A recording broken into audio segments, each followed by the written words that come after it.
inireklamo ni Senador Robin Padilla si Senador Kiko Pangilinan sa anyay pagsigaw nito sa sesyon ng Senado. Baka sumigaw. Sumigaw si Kiko. Ano sinigaw? Balutin mo ako. Walang handaan eh. Wala ba? Ano sa Wala eh. Hindi natin alam eh. Nagpa-programa tayo. Ano ba sinabi? Oho.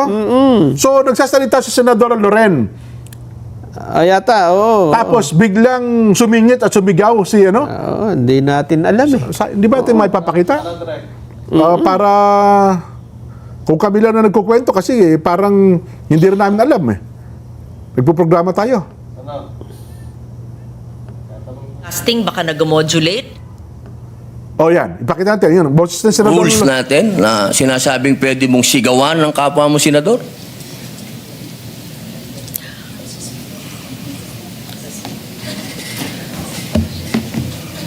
Mr. President. Narinig ko yung malakas na boses ni Senator Kiko Pangilinan. Alam ko na si Senator Pangilinan ay dating galing sa broadcasting, baka nag-modulate. Maari po ba tayo ay mag-suspend muna para pag-usapan yung malakas na boses at wari pagsigaw ni Senator excuse me, Pangilinan? nasa akin po yung floor. Senator Padilla has excuse the me. floor. The chair is answering the question of Senator Padilla. Session is suspended.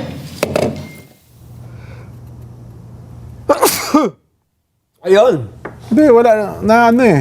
Si Mar na lang magkikwento. Sige, kwento na. Sa Senado. Sa Senado. Mar Gabriel, ano ba nangyari? May sumigaw daw ng Darna. Totoo ba yan? Mar. Habang nagsasalita daw, yung isang senador natin, di lalo tuloy nagiging katawa-tawa talaga itong mga senador natin, Nelson.